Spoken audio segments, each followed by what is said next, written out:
Again, my name is Mike Elliott. I'm the Chief Medical Officer at Aver Hospital. I'm going to try to bring this message forward from our physicians and nurses and all of our staff today, so that this comes from them. You know, the numbers in general are going up. There's no good news here. Number of hospitalizations, number of deaths, number of active cases, number of positive tests, in general, they are all going up. Look at where we were in June and July as compared to now. The definition of exponential growth is there. It's staring us in the face. Our hospitals are stretched more than they ever have been. It's common for us to be busy. We don't have the capacity to take care of double the normal of people we care for on any given day. And yet COVID has done that, has stretched us. As Dr. Wilde said, we've got people working extra shifts, doing things that they're not used to doing, not comfortable with.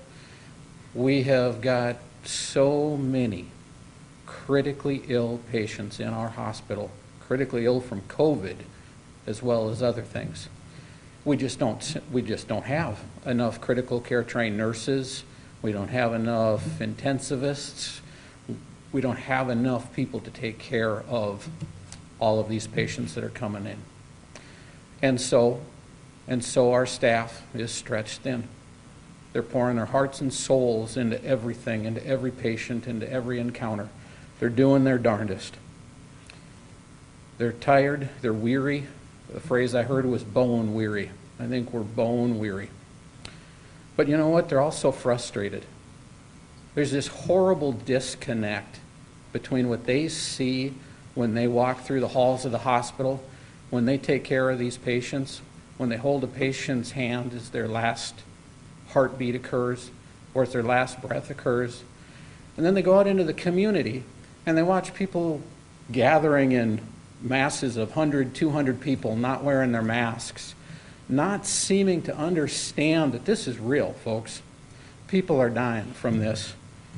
And our staff just does not understand where that huge disconnect is coming from. And it's incredibly frustrating. Mayor Tenhaken, Dr. Wilde did a great job of reiterating the mitigation strategies. Folks, those haven't changed. We've been telling you about this since March. So it seems like a broken record, but yet I'm glad we're still emphasizing it because you still need to hear it. We stand before you today. We're not asking you to do anything difficult. We're not asking you to, give up your freedom. In fact, for a country that was founded on a principle of individual freedom, we're asking you to exercise that freedom. Exercise that freedom and make the right choice. Make the choice that is going to protect you, that is going to protect your loved ones, your colleagues, that's going to help flatten this curve, keep people out of the hospital. Please, please do that. Way back in the very early part of this pandemic, I received a phone call. This gentleman dropped his wife off at our emergency department. It was at a time when Aver, like many hospitals, had a no visitor policy. That was the last time this gentleman saw his wife. 6 hours later, she was gone. Talking to this gentleman over the phone, the grief that he had, the incredible sadness, the questions. Why did this happen? How was he going to tell his family and his wife's friends about this?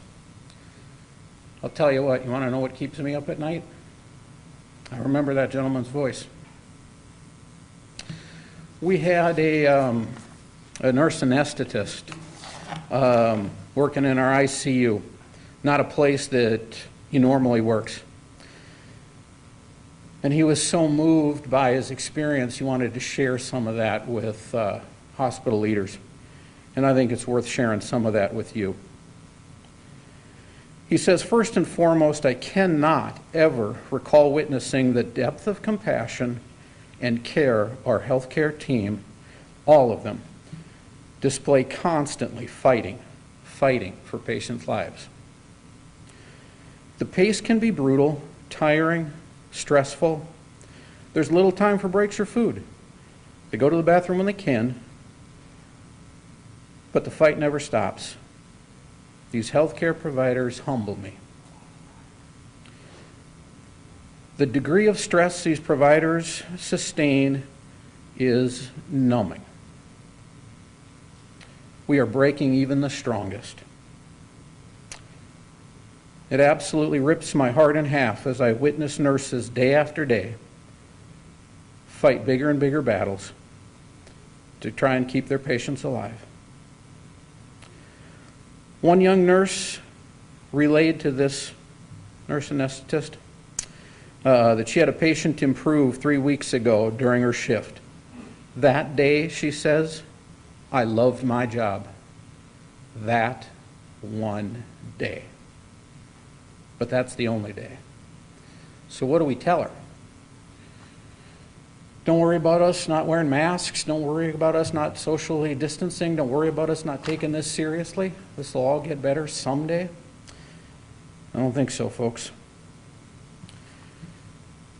A story was relayed to me about a young lady that had a family member in the hospital. She knew other family members were visiting. She knew that we had a limited visitation policy. But she really wanted to just make sure that her family member was doing okay.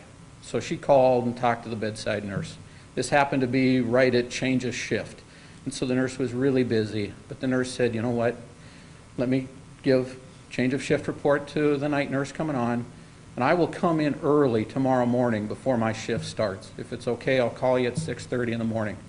And I will help connect you through a video connection so you can talk to your family member. So she did. So half hour before her 12-hour shift was going to start, the marathon of the day, she came in, she got all the connectivity to work. The nurse was standing there holding the iPad or whatever she was holding while this young lady and her family member were communicating back and forth. And all of a sudden, the screen started to shake. And the young lady could hear crying. She asked if the nurse was okay. And of course, the nurse wasn't. She was incredibly moved by the human connection that was going on virtually. So they finished the telephone call, the video call. And you know what the nurse did? She wiped her tears. She put on her gown and gloves and pampered up and got ready for 12 hours like nothing had ever happened. Because that's what they do day in and day out. That's what we're forced to do right now with the realities of COVID. So I hope all of you take the time to think about the realities of COVID. Recognize that you are not powerless here. You have plenty you can do to protect yourselves, to protect your loved ones, to flatten the curve so the healthcare systems do not get overwhelmed. And we can all get through this together.